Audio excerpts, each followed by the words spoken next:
You started off just in the Texas scene, just a lot the way thousands of others have started, and getting gigs around San Marcos, playing acoustic, and then you put the band together. And how long did you do the whole Texas scene and working around here out of the truck or out of the van?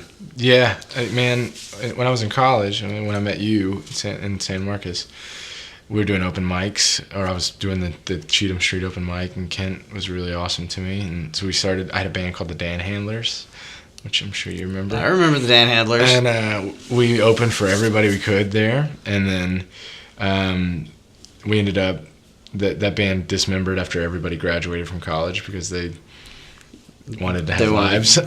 wanted to get paid a sustainable and wage. So that was a smack in the face on how to figure out how to staff a band or to keep going. And my brother Kelly, who's my oldest brother, was a drummer. I was using him a lot to play on gigs. And I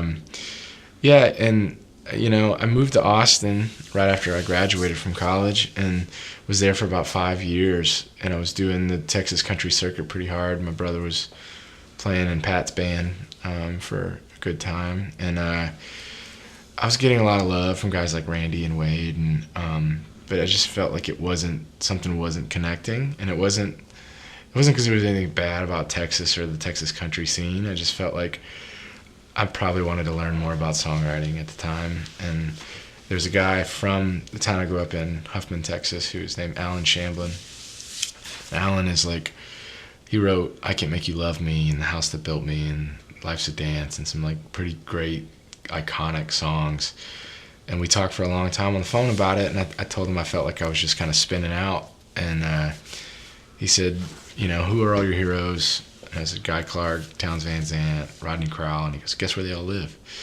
And so it made a little sense to let go of Texas just for a second, just to go see what else is out there. And I made a trip up to Nashville, and it seemed like everybody just wanted to help. It was weird. It was like this, nothing seemed forced. And when I moved up there, I started working at a bar called Third and Lindsley. And the first week I was working, Chris Stapleton played there. And there was 100 people. And I was like, if this guy can't do it, we were all screwed. And but it was eye-opening because there's a bunch of Chris Stapletons running around there. And the level of songwriting was just crazy. And it's so competitive, and so just by proximity, you're there, and you're having to work a lot harder, and the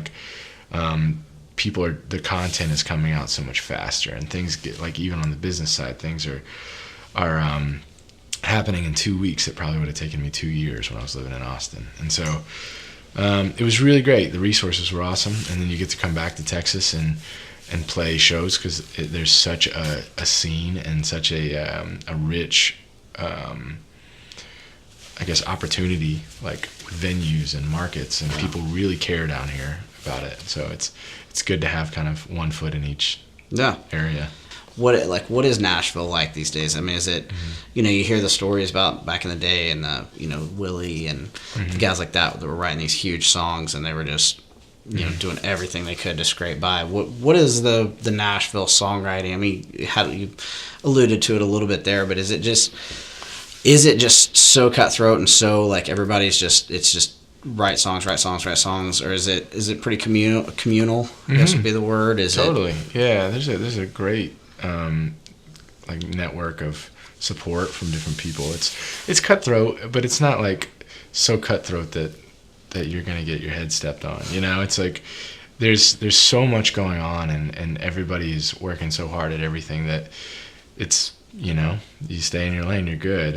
Where it gets tricky is you stop and you look around at everybody else doing their thing, and you're like, that's the most dangerous thing you could do. But I've had a really good experience there. And there's so much more than country music. You could drive down Broadway and you'll see all the top 40 bands, but if you go hit some of the other clubs, there's jazz going on, there's rock, there's all kinds of amazing, there's great blues players, it's the musicianship there is amazing, and it's great here too. And not to say that it's comparative. It's just a different thing. I'd always heard that though. That there's a really cool rock scene in Nashville. A lot of good rock bands. Just a lot of indie rock. Yeah. It's cool. I think Nashville's just such a good base to be out of because it's kind of centrally located. You get to the Northeast really easy, you get to the Midwest, Southeast. It's like touring-wise, it makes sense.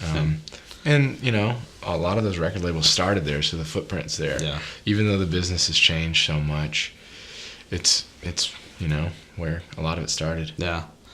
What is a day in the life of the Nashville songwriter? What does it entail? Is it you get up in the morning and eat your cereal and grab the guitar and start writing, or is it more do you wait till you've got some ideas cooking and then you get together? I know we were talking about, you know, scheduling sit downs. Like, tell me a little bit about how all that goes down. What the method behind the whole Nashville songwriting scene is now. Yeah, I feel like Monday through Friday, like usually 11 to 4 p.m., all those rooms are booked with people writing songs.